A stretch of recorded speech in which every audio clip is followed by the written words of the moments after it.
This is a move, certainly. It's a move by the Americans. It's a move by the Israelis. The Gulf Arabs and wider Muslim countries appear to be behind it in the absence of anything else. But Hamas is missing. The Palestinians are missing.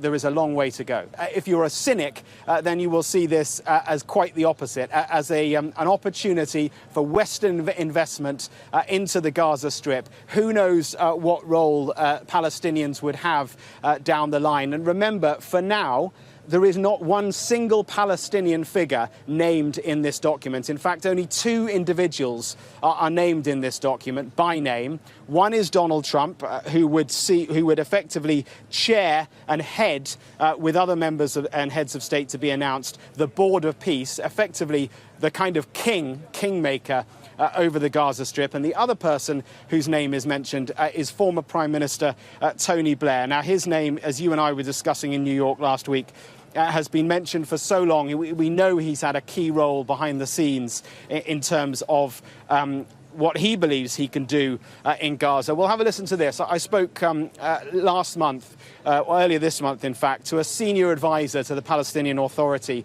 in the West Bank.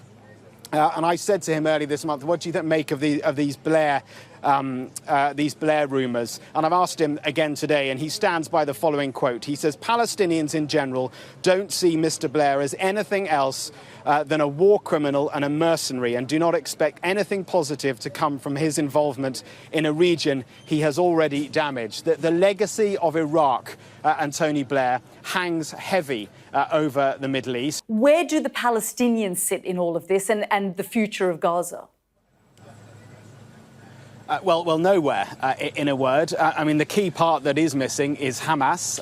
They've got to sign up to this in the short term, if any of it is to last beyond the next day. I think the most telling part of what we've just seen unfold over the course of the past hour is the fact that neither men took any questions, neither Trump nor Netanyahu, both of whom absolutely love a press conference. They love to hold the room, to bat away all sorts of different questions. They didn't. Why? Because this plan is very much incomplete. It is incomplete until the point at which Hamas, like it or not, agree to it. Now, it may well be the case that they believe, that the White House administration and the Israelis and the wider Gulf Arab countries believe that Hamas is now in a position where it is so weak that it has to agree to this. That may well be the case, but let's see. They have not agreed to it just yet. And on that, some quite chilling language from the American president, where he basically repeated what he said before, which is that if Hamas doesn't agree to this, well then, Bibi, you can go ahead and do what you need to do.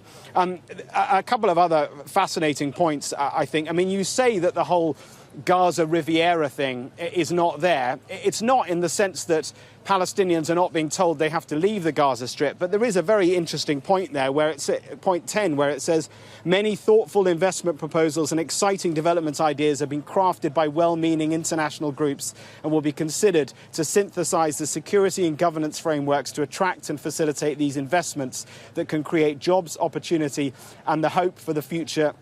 For future Gaza. Now, if you are looking at this in a positive way, if you're an optimist, then you see that as wholly positive for Palestinians to redevelop their land.